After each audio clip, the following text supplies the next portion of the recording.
Listo, buenas tardes. Vamos a empezar la clase del día de hoy. Vamos a recordar lo que vimos la semana anterior, fue acerca de los fundamentos del emprendimiento, las bases importantes que se deben tener acerca de emprendimiento, obviamente diseñado y relacionado a la parte educativa. Y que, bueno, pues es el tema que vamos a revisar el día de hoy acerca de planificación y desarrollo de proyectos educativos innovadores. ¿Sí? ¿Qué es lo que vamos a revisar? Bueno, pues obviamente eh, tratar de comprender cómo se desarrolla, cómo se planifica, ¿sí? Toda esta parte que son proyectos educativos, eh, cómo podemos mejorarlo, ¿sí?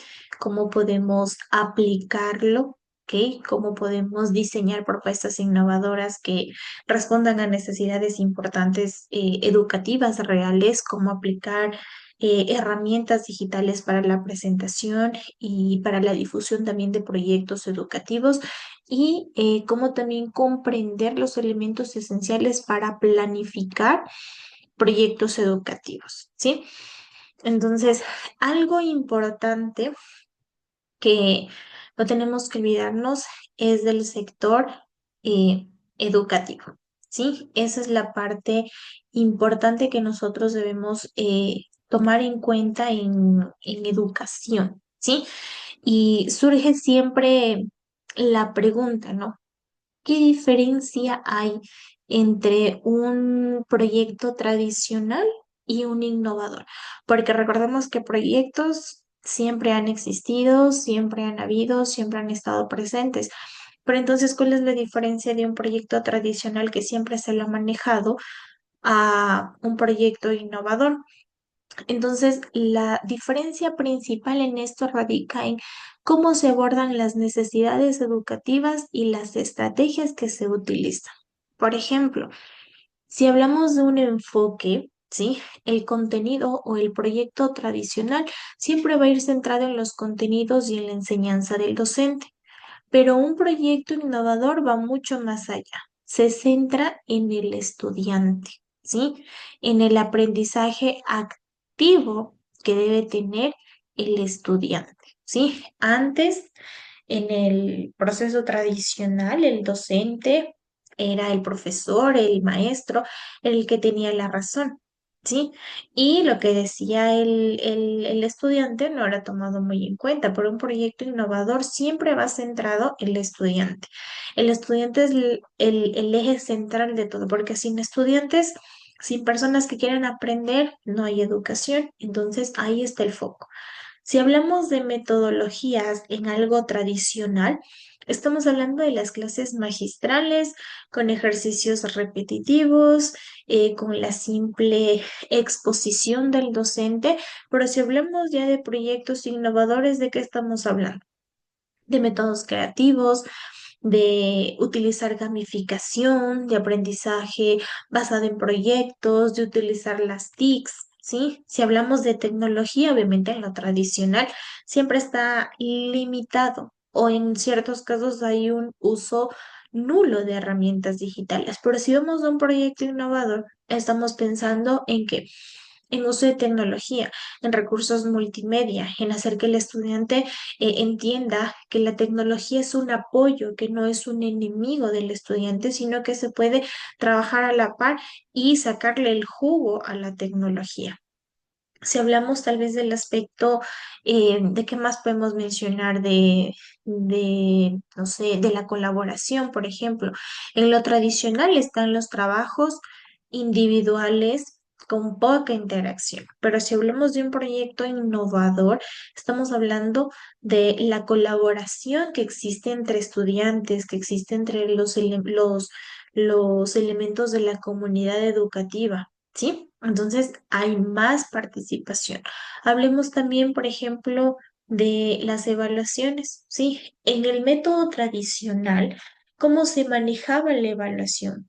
Con notas, con exámenes, con preguntas teóricas, de contenidos, pero si hablamos de la parte de proyectos innovadores, estamos diciendo que, bueno, pues se debe incluir una evaluación formativa, una evaluación constante, una retroalimentación verídica, ¿sí?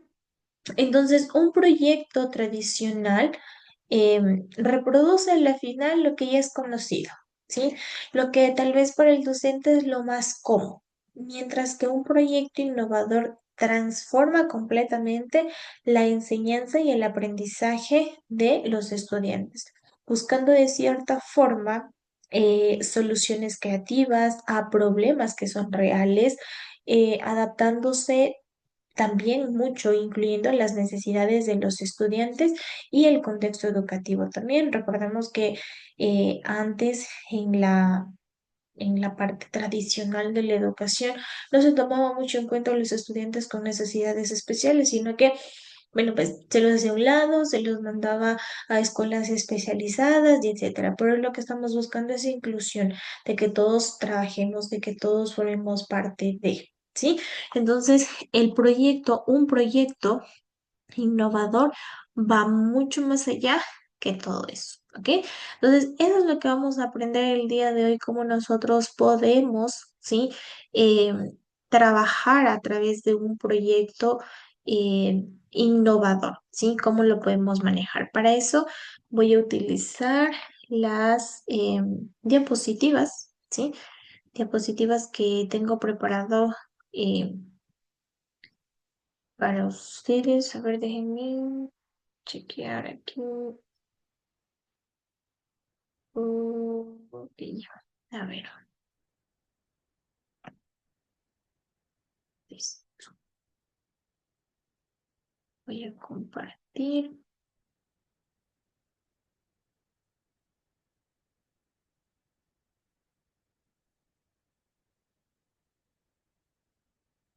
Listo. Aquí tenemos. Sí. Planificación, cómo planificar eh, proyectos educativos innovadores. ¿Cómo lo podemos hacer? Obviamente no desviándonos del foco central que son los estudiantes. Y para eso hay que tener conceptos claves específicos. Primero, ¿qué es un proyecto educativo? ¿Qué es innovación educativa? ¿Sí?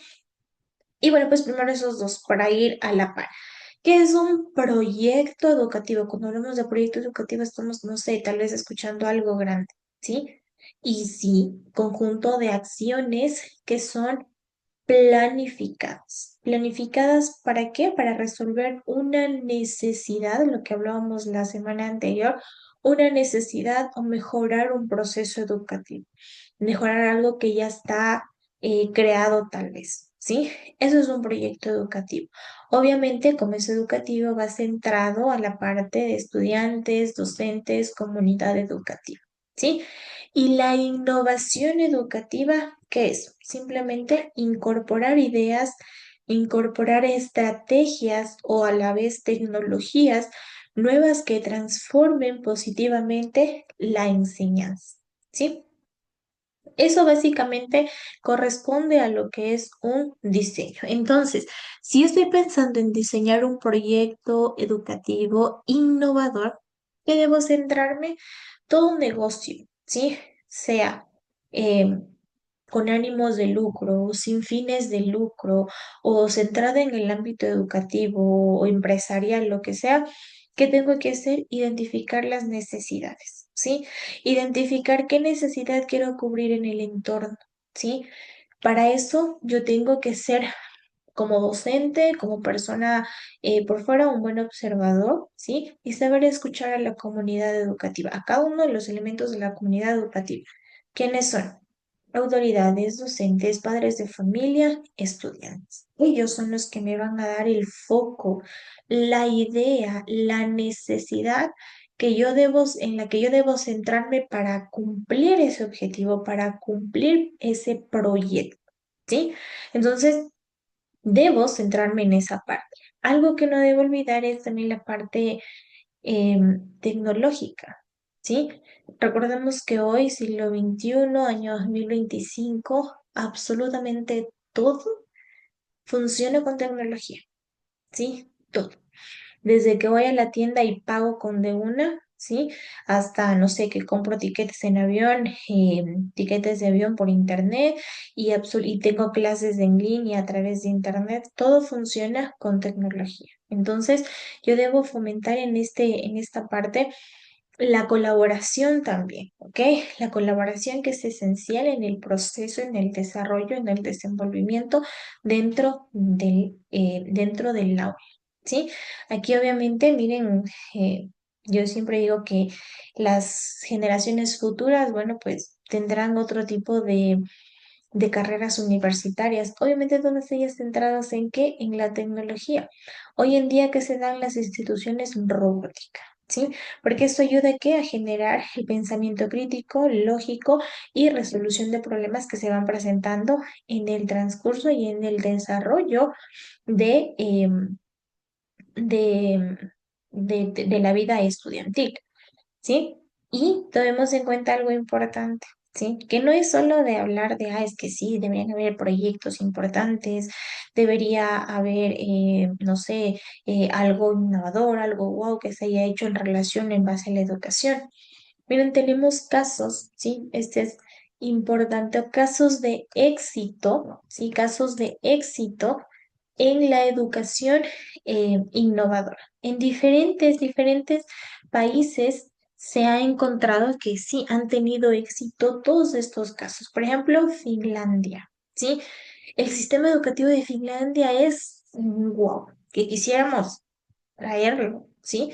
Pero es súper importante, ¿sí? ¿En qué se basa la educación en Finlandia? Como ustedes pueden ver ahí, bienestar del estudiante, ¿ok? Obviamente el aprendizaje personalizado.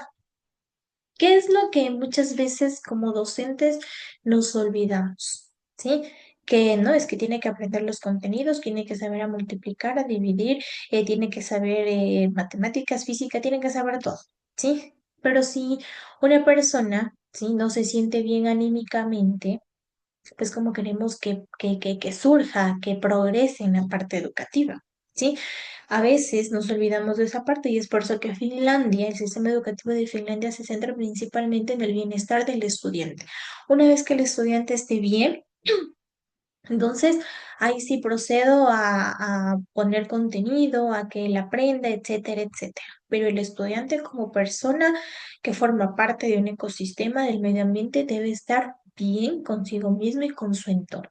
Una vez que se ha hecho eso posible, entonces ahí sí vamos de lleno a la parte de contenido. Singapur, wow, tecnología, ¿no? Qué increíble todo lo que Asia, China, Japón y todos los países que están ahí entonces han hecho con tecnología, ¿ok?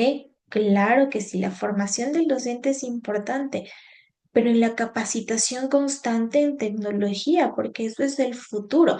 Y hoy con la IA, por ejemplo. ¿Sí? O sea, eso es el futuro, la educación futura que nosotros, ahora los docentes que estamos actualmente, tenemos que aprender para mejorar el proceso de enseñanza-aprendizaje, ya no quedándonos con las metodologías tradicionales y obsoletas, sino proseguir, apoyarnos en la tecnología, en la IA, que prácticamente eso ya va a ser lo de todos los días, ¿sí?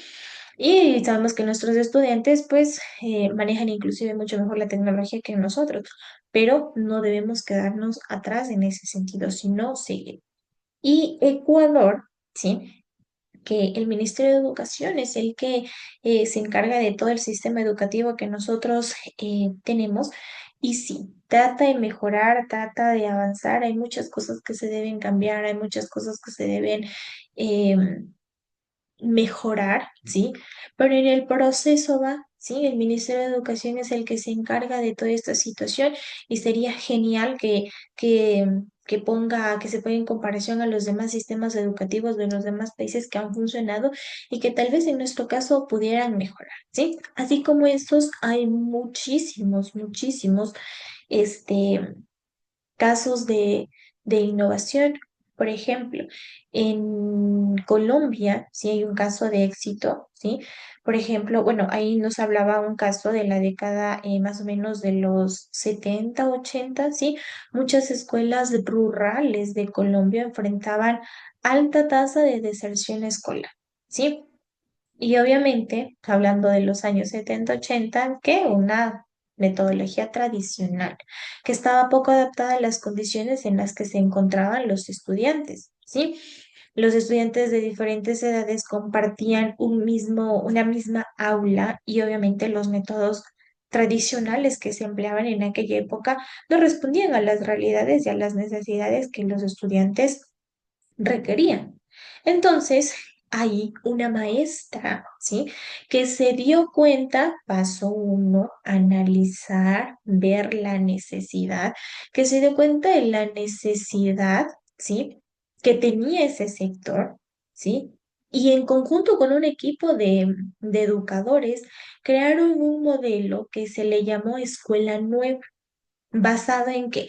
En el aprendizaje activo y colaborativo, es decir, que los estudiantes trabajen en grupos y aprendan unos de otros. Recuerden que eran en una misma aula, estaban diferentes niños de diferentes edades. Entonces, viendo todo eso, decía, bueno, pues hagamos aprendizaje activo. Los unos se ayudan con los otros y viceversa. También que hicieron materiales que les permitían avanzar y guiar a su propio ritmo a los estudiantes, ¿sí?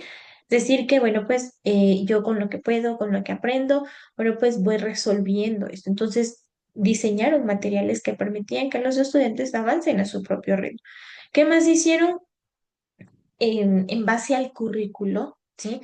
Trataron de que el contenido se adaptara al contexto social en el que ellos se encontraban. Es decir, si eran sectores rurales, obviamente es una vida de campo, es una vida comunitaria, entonces todo el contenido que ellos veían se adaptaba a la realidad que cada uno vivía, que era algo más fácil y bueno, pues una educación personalizada también. Y otra cosa que implementó es que tanto las familias como las autoridades de las comunidades colaboren en el proceso educativo. Entonces, los resultados que se obtuvo, ¿sí? Viendo todas esas situaciones y cambiando y mejorando, fue que, claro, se redujo la deserción de estudiantes, ¿sí? Se mejoró mucho la comprensión lectora, el pensamiento crítico, ¿sí? Y este modelo, ¿sí? Por ser, bueno, se hizo muy famoso y se replicó en más de 20 países también. Inclusive este modelo de escuela nueva se reconoció por la UNESCO, ¿sí? Como uno de los programas educativos más exitosos de Latinoamérica. ¿Ok? Entonces, ¿qué podemos aprender de este caso? Miren, tan sencillo que parece que no hubiese hecho mucho, ¿sí? Esta profesora, que no recuerdo el nombre, Vicky, Vicky, algo, no recuerdo el apellido, ¿sí? Pero, qué es lo que podemos aprender de esto y rescatar de esto? Que la innovación no siempre implica tecnología, ¿sí? Que a veces simplemente consiste en cambiar la forma de enseñar y de aprender, de escuchar, de ver, de centrarme en las necesidades que tiene el entorno y, claro, dar protagonismo a quién, al estudiante. Sin estudiantes no hay educación. Ellos son la clave de todo, ¿ok? Entonces, ver esas necesidades, centrarme en esas necesidades, buscar una solución, ver qué puede hacer e involucrar a la comunidad, ¿sí? Para que ellos también apoyen, para que ellos también aporten en este sentido, ¿sí? Entonces, vemos que todo este proceso, ¿sí? Es muy importante dentro de los proyectos innovadores que nosotros podemos tomar en cuenta, ¿sí? Ahora, algo importante también, sí, que va ligado a todo esto, es esta parte que ustedes ven aquí, factibilidad, sí, del proceso de proyectos de emprendimientos educativos. Como les digo, hay muchas veces que nosotros pensamos que, bueno, pues si es algo que yo vendo, si es un producto que yo vendo, si es un producto en el que, no sé, yo gano dinero, sí. Tenemos en cuenta que a la final, educación es inversión, ¿sí? Y prácticamente en cualquier negocio, yo sé que tengo que invertir, ¿sí? Y que no siempre, y al inicio de cada proyecto, yo no siempre voy a obtener una ganancia, ¿sí? Sino que al inicio siempre será inversión, inversión, mejoras, inversión, inversión, mejoras. Y posiblemente en unos 2 o 3 años yo estaré viendo los frutos de mi trabajo, ¿sí? Progresivamente en el primer año tendré pocas ganancias y así progresivamente, pero sé que el inicio es sumamente inversión. Entonces, ¿qué es lo importante, como decíamos la anterior clase? Ver la factibilidad. Primero, yo que tengo que saber, bueno, es entender qué significa realmente factibilidad dentro de un proyecto de emprendimiento educativo. En este caso, la factibilidad se refiere más que nada a la posibilidad real, ¿sí? De yo llevar a cabo cualquier tipo de proyecto, ¿ok? Pero claro, para eso, para ver esa posibilidad real, tengo que darme cuenta de que tengo que considerar los recursos disponibles, como vemos ahí, analizar costos, beneficios, el tamaño real del mercado al que yo me voy a dirigir, ¿sí? Ver quiénes van a responder. Entonces, sí tengo que hacerme la pregunta de, ¿se puede en realidad hacer este proyecto?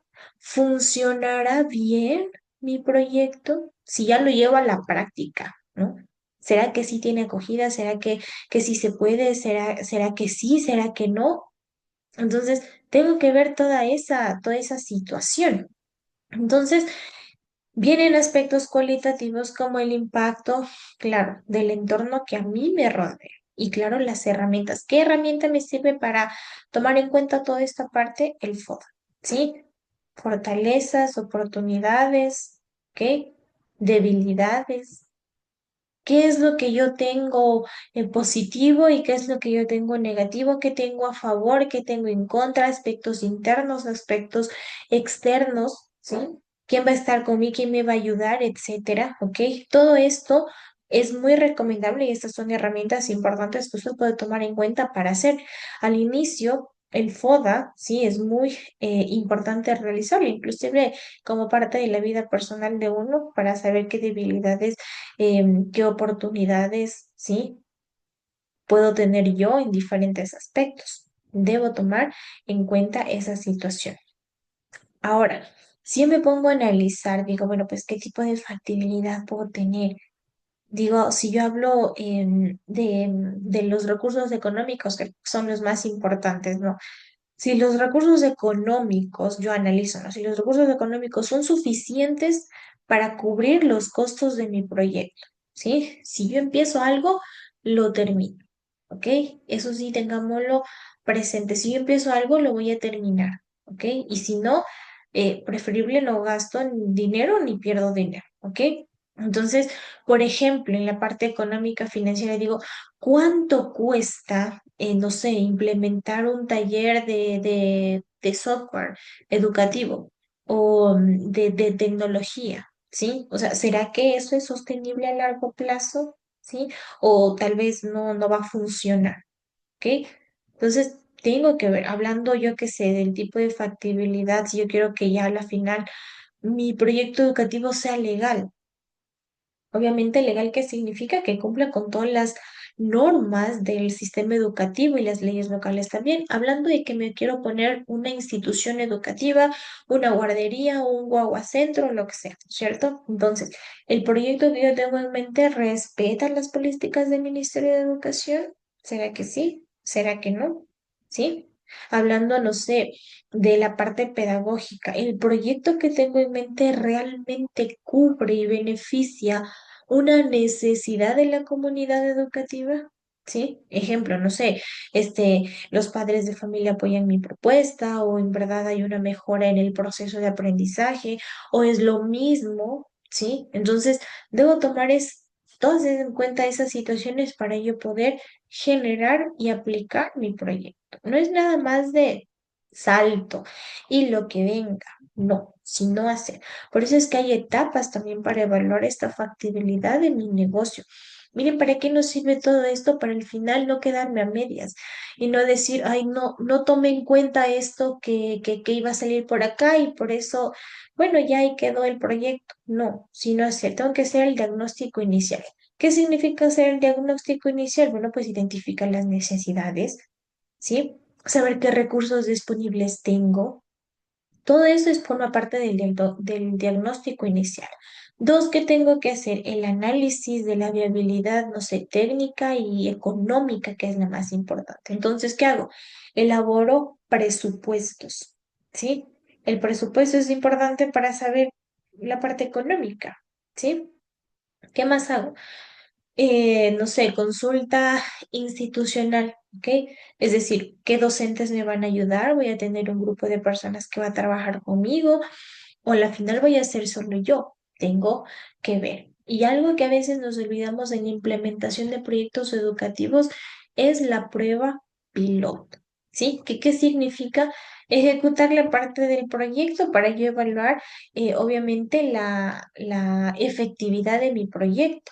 ¿Ok? Entonces, este prueba piloto, una vez que yo hago esta prueba piloto, ¿qué me permite? Bueno, pues modificar aspectos, ver que si funcionó, que no funcionó, cómo lo puedo hacer, ¿ok? Entonces, ahí va viendo, ahí se va viendo toda esa parte, ¿sí? Si yo pongo, por ejemplo, con todo esto que hemos visto de las etapas para evaluar la factibilidad, voy a poner un ejemplo como, no sé, ahorita se me ocurre un taller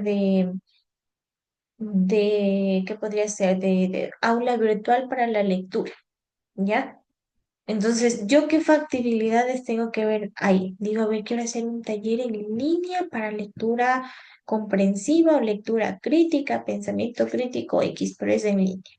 Entonces yo digo, bueno, pues la escuela, primero, esa escuela tiene conexión a internet, tiene un laboratorio de informática, todos los estudiantes tienen computadora, todos los estudiantes tienen acceso a internet.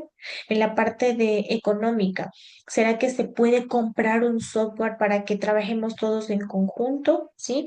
O tal vez pueden encontrar una plataforma o algo en línea gratuito. ¿Sí? Entonces también voy viendo qué herramientas digitales tengo, voy viendo será que el Ministerio de Educación se alinean los contenidos para yo poder hacer eso, ¿sí? A los padres de familia les interesa mi propuesta, ¿ok? Si todo es factible, si todo tiene un visto de ok, entonces arránquenlo, háganlo, hagan la prueba piloto y no se detengan.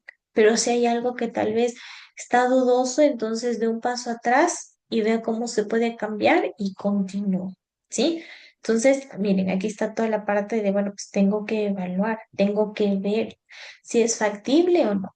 La parte de evaluación es sumamente importante y a veces nos saltamos eso y por eso cometemos errores, ¿sí? Cometemos errores eh, garrafales, digo yo, en este sentido y por eso es que después el proyecto se paró, no es que nos quedamos sin recursos, estamos viendo cambiar la forma, la metodología, el espacio, cualquier situación, ¿sí?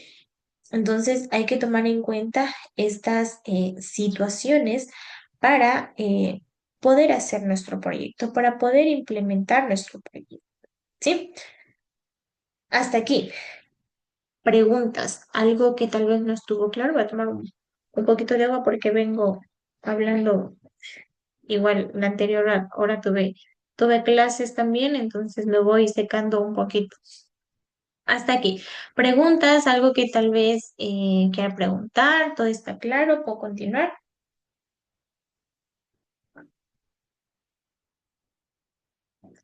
No, creo que todo está claro. Bueno, entonces, aquí viene la parte de, de la elaboración. Si algo dijo Félix, tal vez. No, ya todo está comprendido. Sí, sí. Ah, chévere, listo, muchas gracias. Viene la parte de elaboración de planes de negocios educativos, ¿sí? ¿Qué es un plan? Aquí sí, ya cuando escuchamos la palabra negocios, como que ya un poquito más, no sé, más formal, más económico, no sé. ¿Qué es un plan de negocio educativo? ¿Sí? Sentamos en el que, claro, primero es un documento. ¿sí? Que describe cómo va a funcionar mi emprendimiento en el ámbito educativo. ¿Sí? Es decir, está formado por todos estos elementos que ustedes ven aquí en pantalla: resumen ejecutivo, análisis de mercado, estrategias, etcétera. Ya es el documento escrito, ¿sí? ¿Qué significa? ¿Qué tengo que hacer en ese plan de negocio ya? Ya es el documento escrito. ¿Para qué sirve? Para organizar las ideas, para definir las metas, para, no sé, estimar recursos, para prever resultados, ¿sí? Antes de ponerlos en marcha. Si antes ya tenía, ya analicé todo el proceso de factibilidad, pues ahora lo pongo en escrito, ¿sí? Para que no se me olvide, para que ellos tengan la estructura, para que sepa cuál es el camino que debo seguir y para no olvidarme de nada, ¿sí? En otras palabras, ¿qué es? Un mapa. Un mapa que me va a guiar al proyecto educativo innovador desde mi idea inicial hasta la ejecución y la evaluación. ¿Sí? A eso se refiere. El mapa para que yo no me desvíe, no me pierda, no falle, no nada. ¿Ok? Por eso es sumamente importante que a través de este plan yo pueda planificar con claridad los objetivos y las acciones que tengo en este proyecto educativo, que me permita a mí facilitar la toma de decisiones importantes en este proyecto, que yo pueda conseguir inclusive apoyo financiero. ¿Sí? Creo que en un proyecto educativo la parte económica es la más importante, ¿sí? El que yo pueda buscar personas que puedan ayudarme, más que apoyo moral, apoyo económico, ¿sí? Entonces, este documento me va a ayudar a mí a evaluar la sostenibilidad de mi emprendimiento y a saber que, bueno, pues si va a funcionar o no. ¿Ok? Entonces, dentro de este, como les decía, está el resumen ejecutivo. ¿Qué tengo que hacer yo en este resumen ejecutivo? Claramente presentar mi idea. ¿Sí? ¿Cuál es el propósito? ¿Cuál va a ser el público, el objetivo, los beneficios, etcétera? Ejemplo. Vamos a ir haciendo el ejercicio práctico con la estructura del plan de negocio y el ejercicio, ¿sí? Entonces, en resumen ejecutivo, yo digo, bueno, pues tengo una idea que se llama Educa Kids, ¿ya? O Educa Niños, ¿ok? En español, ¿sí? Que se va a centrar en, a ver, analicemos, vemos algo tecnológico. Esta idea que ahorita se me ocurre, Educa Kids, va a ser una plataforma para enseñar ciencias, ¿sí? A niños a través de juegos, ¿sí? Juegos interactivos en plataforma, ¿ok? Esa es mi idea, que ellos aprendan naturales, aprendan ciencias a través de juegos, ¿ok? Mi resumen ejecutivo. Me piden también que yo haga la descripción del proyecto, ¿ok? Es decir, qué va a hacer, por qué lo va a hacer y cómo así le surgió esa idea de que aprendan ciencias a través de juegos interactivos. Entonces yo digo, bueno, pues la descripción es que este proyecto de Educa Kids busca mejorar la comprensión científica en los niños de primaria y que de cierta forma les despierte el interés por querer buscar, por querer saber más, por querer conocer el porqué de las cosas a través de un aprendizaje gamificado. ¿Qué significa gamificado? A través de a través de juegos, ¿sí? Entonces, tengo ahí esa parte. Dentro de un plan de negocio también me piden tres análisis del entorno, ¿sí? Ok. ¿Qué tengo que hacer en análisis del entorno? Describir que el contexto educativo, las necesidades que se hayan detectado y el público objetivo en este caso que van a ser los niños, ¿sí? Ejemplo. Este proyecto está pensado en las escuelas rurales donde hay baja motivación hacia el interés de las ciencias científicas, ¿sí? Ahí, ¿ok? Por esa necesidad, por ese análisis es que se crea EducaKids. ¿Ok? Vamos ahí, no pierde el hilo. Entonces tenemos tres partes: resumen ejecutivo, descripción del proyecto, análisis del entorno. ¿Qué más tengo que hacer? Objetivos, ¿sí? ¿Qué me permiten los objetivos? Definir las metas generales y específicas de mi proyecto. Tan simple como eso. Entonces, ¿cuál es el directo el ejemplo que estamos viendo? ¿Qué es lo que se quiere hacer con este proyecto de EducaKids? Mejorar la motivación, ¿sí? Y el rendimiento de los estudiantes. Eso es lo que se quiere hacer, ¿ok? Porque hay muchos estudiantes que pierden el interés en naturales, no les gusta indagar, entonces por eso es que se crea este proyecto, ¿ok? Luego de los objetivos, no sé, tenemos la propuesta de valor, también se le denomina, y es explicar esa idea de ciencias y no en matemáticas. Porque, bueno, pues aquí se